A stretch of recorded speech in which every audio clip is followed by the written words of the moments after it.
Yes right. Telangana భవన్లో మాజీ మంత్రి హరీష్ రావు మాట్లాడుతున్నారు. లైవ్ లో చూద్దాం. భవనం ఉండాలి, ఒక అడ్రస్ ఉండాలి, మాకు ఒకటి ఉన్నది అనేటువంటి గౌరవం ఉండాలని ఏ ముఖ్యమంత్రి ఇయ్యలే, ఏ పార్టీ ఇయ్యలే. కేసీఆర్ గారు బీఆర్ఎస్ పార్టీ అన్ని కులాలకు హైదరాబాద్లో మంచి స్థలాలు కేటాయించింది, డబ్బులు కూడా ఇచ్చింది. మరి రేవంత్ రెడ్డి వచ్చి 2 ఏళ్ళ ఒక్క ఇటుక పెట్టిండు, ఆయన ఒక్క భవనం కట్టిండా? నేను మొన్న ఆయనకు పేరు పెట్టినా, కటింగ్ మాస్టర్. సీఎం అంటే ఈయన చీఫ్ మినిస్టర్ కాదు, కటింగ్ మాస్టర్ అని పేరు పెట్టినా. ఎందుకు ఈ మాట మీకు గుర్తు చేస్తున్నా అంటే, ఈయన ఎక్కడ ఒక కొత్త బిల్డింగ్ కట్టింది లేదు, ఓ కొత్త స్కీమ్ పెట్టింది లేదు.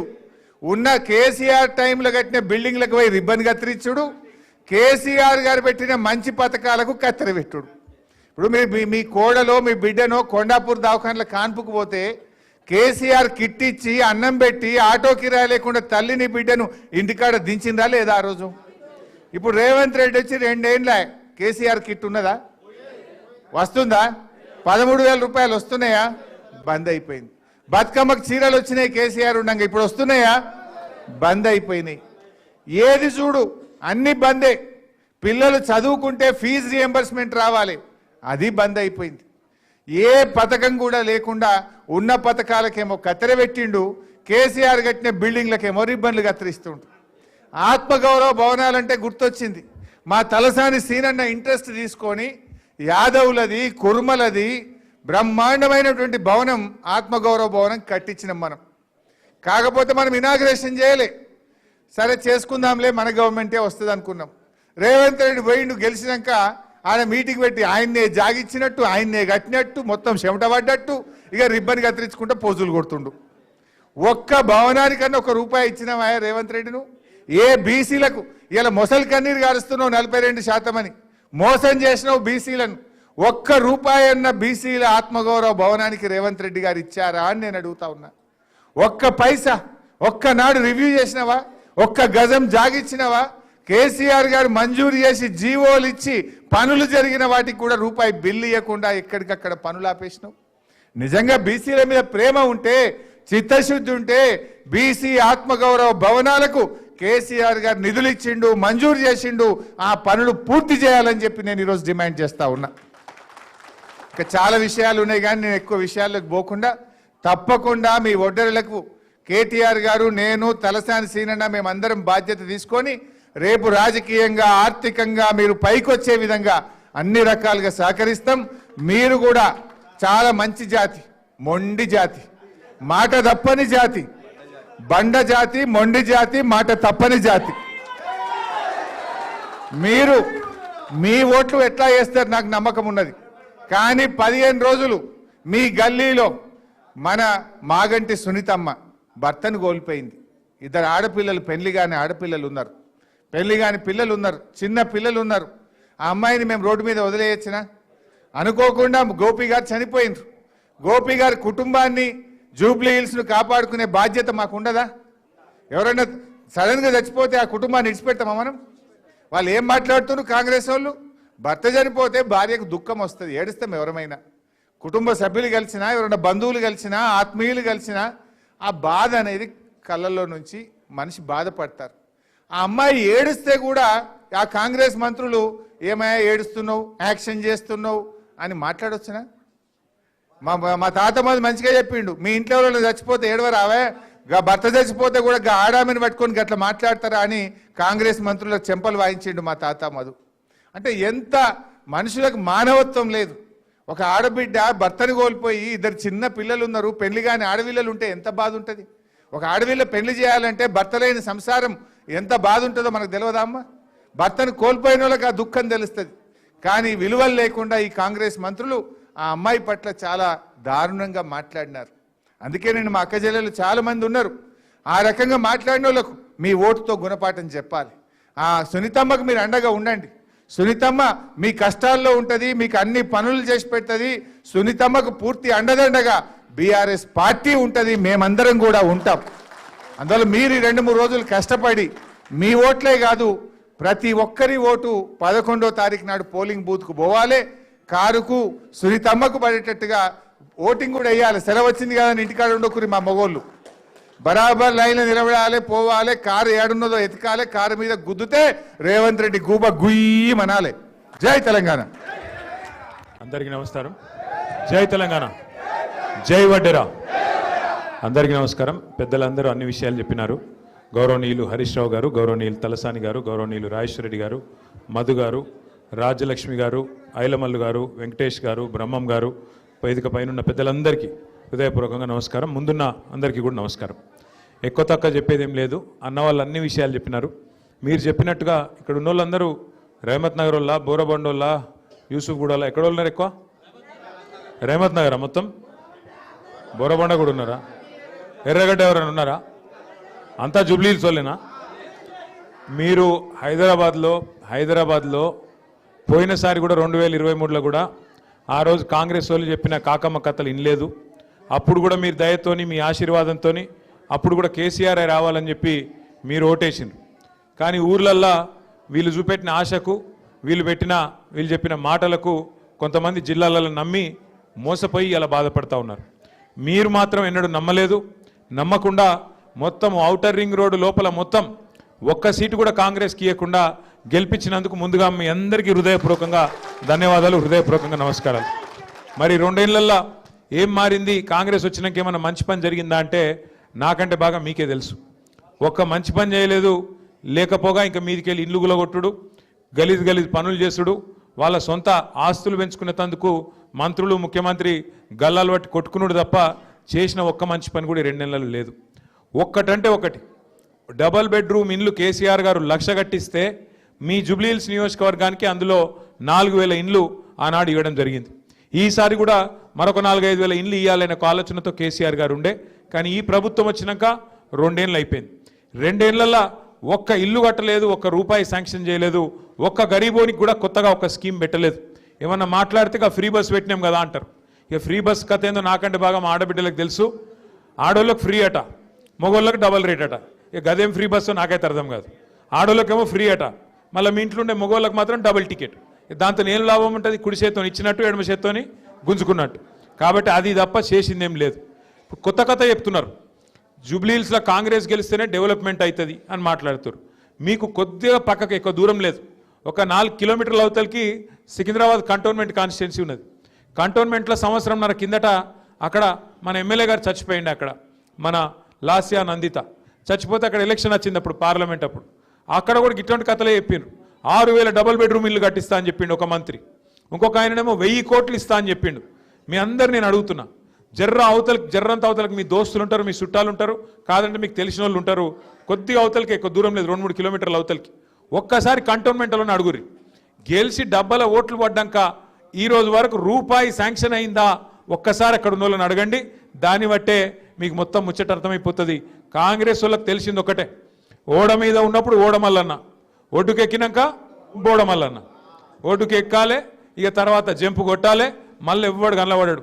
ఒకటి యాది పెట్టుకొని ఇవాళ గల్లి తిరుగుతుండు పొన్నం ప్రభాకర్, తుమ్మల నాగేశ్వరరావు, వివేకు, ఇంకొక 2-3 జమైనరు. ఈ ఏ ఒక్కరు కూడా రేపు జూబ్లీహిల్స్ ఎలక్షన్ 15 నవంబర్ తర్వాత ఒక్కరు కూడా కనబడరు. మళ్ళా కనబడేది గిదే శ్రీనివాస్ యాదవ్, గిదే కేటీఆర్, గదే మాగంటి సునీతమ్మ తప్ప ఒక్కరు కూడా మళ్ళీ మీకు కనబడరు. బీఆర్ఎస్ వాళ్ళు తప్ప ఒక్కరు కూడా కనబడరు. మీరు కార్పొరేటర్ ఎన్నికల్లో గెలిపించింది బీఆర్ఎస్ని, ఎమ్మెల్యే ఎన్నికల్లో గెలిపించింది బీఆర్ఎస్ను. మీ అందరికీ మాటిస్తున్నాం. మీరు చెప్పిన విషయాలు, డబల్ బెడ్రూమ్ ఇండ్లు ఇంకా కొన్ని ఉన్నాయి, ఇప్పిమన్నారు. కొట్లాడి అవి కేసీఆర్ కట్టిన ఇండ్లు గల్లా పట్టుకొని, కాంగ్రెస్ వల్ల గల్లా పట్టుకొని అవసరమైతే నాడి వీధిలో గుంజి మీకు ఇండ్లు ఇప్పించే బాధ్యత మాది అనే మాట నేను మీకు విజ్ఞప్తి చేస్తా ఉన్నా. భయపడే అవసరం లేదు. ఎవ్వరి మెహర్బానీ మనకు అవసరం లేదు. బరాబర్ ప్రజాస్వామ్యంలో ప్రజలే న్యాయ నిర్ణేతలు, ప్రజలే కింగులు. కాబట్టి మీరు ఏది కావాలనుకుంటే గది చేయాల్సిందే గవర్నమెంట్. గల్లవట్టి తీసుకుందాం, భయపడే అవసరం లేదు. రెండో మాట మీకు నేను చేసే విజ్ఞప్తి, మీరు అడిగినారు, పల్లా గారు చెప్పినారు, గురుకులాల్లో సీట్లు, అట్లాగే మనకు రాజకీయంగా ప్రాతినిధ్యం, ఇవన్నీ కూడా చెప్పినారు. తమ్ముడు వెంకటేష్ గారు కార్పొరేటర్గా ఉన్నారు, ఇంకొంతమంది కార్పొరేటర్లు కావాలని చెప్పి రాజ్యలక్ష్మి గారు కూడా చెప్పినారు. అట్లాగే ఐలమల్లు గారు చెప్పినారు.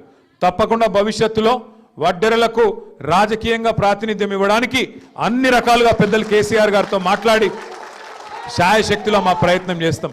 చివరికి నేను చెప్పేది ఒక్క ముచ్చట, ఇవాళ కేసీఆర్ గారు ఎన్నడూ కూడా మతం పేరు మీదనో కులం పేరు మీదనో రాజకీయం చేయలే. గరీబుల తిరిగి చూసిండు. అందరి గరీబుల కడుపు నింపే ప్రయత్నం కేసీఆర్ గారు చేసిరు. 200 ఉన్న పెన్షన్ను 2000 చేసిండు. కానీ ఎన్నడూ కూడా కులం పెట్టో ఇంకోటి పెట్టో తప్పించే ప్రయత్నం చేయలే. ఇలా ఒక మంచి ప్రపోజల్ మీరు పెట్టిరు. అన్ని చేతి వృత్తులకు ఇస్తురు 50 ఏళ్ళకే, మాకు కూడా ఇవ్వాలే వడ్డెర సోదరులకు అన్నారు.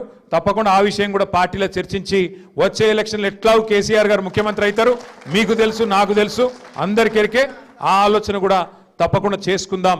మీరు మాత్రం 11 తారీఖు నాడు తప్పకుండా మన అభ్యర్థి గోపీనాథ్ భార్య సునీతమ్మను గెలిపించి కేసీఆర్ గారిని మరింత శక్తివంతుని చేసి, ఈడికెళ్ళే మొదలైంది కేసీఆర్ మళ్ళీ తిరిగి వస్తుండు, తప్పకుండా జుబ్లీహిల్స్కి వెళ్ళే కథ మొదలైంది అన్నట్టు మీ తీర్పు ఉండాలి. ఆ సౌండ్ ఢిల్లీలో అయిన వాడాలని చెప్పి మళ్ళొకసారి కోరుతూ పేరు పేరున అందరికీ నమస్కారాలు. జై తెలంగాణ.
ప్రస్తుతానికి తెలంగాణ భవన్లో వడ్డెర సంఘం నేతలతో అలాగే వడ్డెర సంఘం నుంచి వచ్చిన వాళ్ళందరితో కూడా తెలంగాణ మాజీ మంత్రులు అయినటువంటి హరీష్ రావు అలాగే కేటీఆర్ మాట్లాడారు.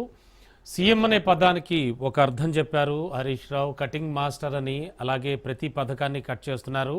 ప్రజలకు అందాల్సినటువంటి పథకాలు ఏవి కూడా కేసీఆర్ హయాంలో వచ్చినవి కాంగ్రెస్ ప్రభుత్వం అమలు పరచటం లేదు అంటూ కూడా ఆయన చెప్పుకొచ్చారు. అలాగే మంత్రులంతా కూడా విలువలు లేకుండా ప్రవర్తిస్తున్నారన్నారు. మరోవైపు కేటీఆర్ మాట్లాడుతూ మిగిలిపోయి ఉన్నటువంటి డబుల్ బెడ్రూమ్ ఇళ్ళు కానీ అలాగే తమ పరిపాలనలో అప్పట్లో నిర్మించినటువంటి ఇళ్లకు సంబంధించి ఈ వడ్డెర ప్రజలకు కూడా వాళ్ళకు కూడా వడ్డెర సంఘం చెందిన వాళ్ళకి అలాగే వడ్డెర కులస్తులకి కూడా మేము మిగతా ఇళ్ళు కూడా ఇవ్వడానికి ప్రయత్నిస్తాం. అలాగే మొత్తం అన్ని విషయాలు కూడా బీసీ రిజర్వేషన్స్ దగ్గర నుంచి మొదలు పెడితే దాదాపుగా అంతకుముందు ఎమ్మెల్యేగా గెలిపించారు మమ్మల్ని, అండ్ అలాగే ఇక్కడ లోకల్గా కూడా కార్పొరేటర్గా బీఆర్ఎస్నే గెలిపించారు మీరు, మరొక్కసారి మాగంటి సునీత గోపీనాథ్ని గెలిపించండి అంటూ కూడా వారందరికీ విజ్ఞప్తి చేశారు.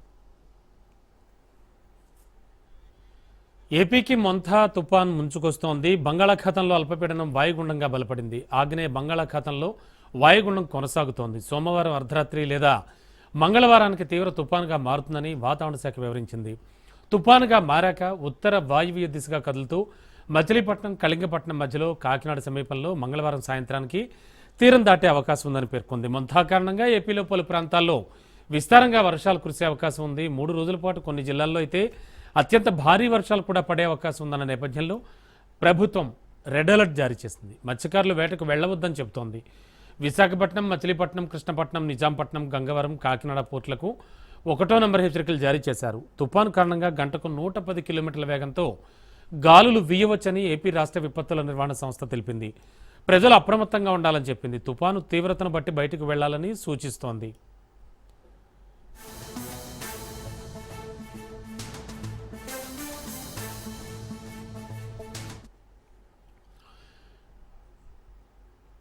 ఇక ఈ తుఫాను కారణంగా ఏపీలోని తీర ప్రాంత జిల్లాల్లో ఉన్న విద్యా సంస్థలకు 28, 29 తేదీల్లో సెలవు ప్రకటించాలని వాతావరణ శాఖ అధికారులు విద్యాశాఖ అధికారులకు సూచించారు. అలాగే దూర ప్రాంతాలకు వెళ్లేవాళ్లు ప్రయాణాలు వాయిదా వేసుకోవాలని పేర్కొన్నారు. భారీ వర్షాలు కురిసే అవకాశం ఉండడంతో మచిలీపట్నం, దివిసీమ, విజయవాడ, గుంటూరు, ఏలూరు, గోదావరి జిల్లాల ప్రజలు అప్రమత్తంగా ఉండాలంటూ అధికారులు కోరారు. రైతులు వ్యవసాయ పనుల్లో జాగ్రత్తలు తీసుకోవాలని, పంటల్ని రక్షించే చర్యలు ముందుగానే తీసుకోవాలని అధికారులు వెల్లడించారు. లోతట్టు ప్రాంతాల ప్రజలు అప్రమత్తంగా ఉండాలని, తుఫాను సమయంలో అత్యవసరం అయితే తప్ప బయటకు రావద్దంటూ అధికారులు హెచ్చరించారు.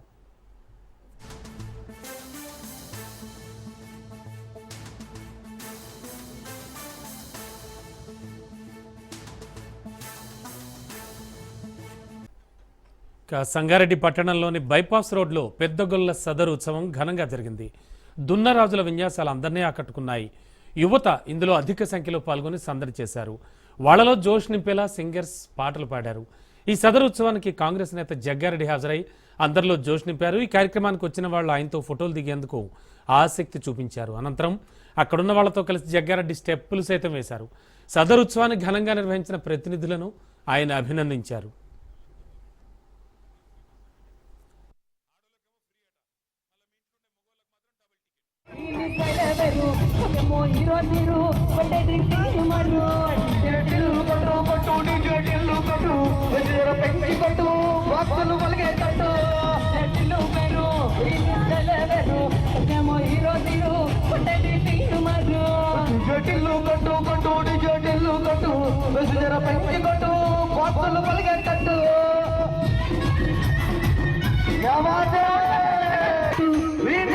చుట్టూ అట్లా ఎల్లిందంటే సల్లం కొట్టు కల్లి చుట్టూ అందరే చల్లినట్టు కొత్తగా తప్పిందంటే పొరులా తిల్లు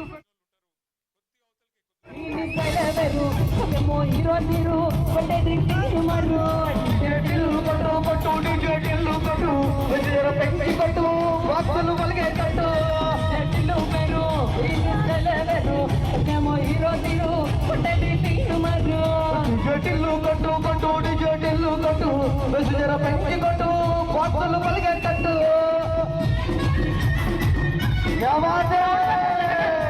వీణి కుదురు చుట్టూ అట్లా ఎల్లిందంటే సల్లం కొట్టు కల్లి చుట్టూ అందరే చల్లినట్టు కొత్తగా తప్పిందంటే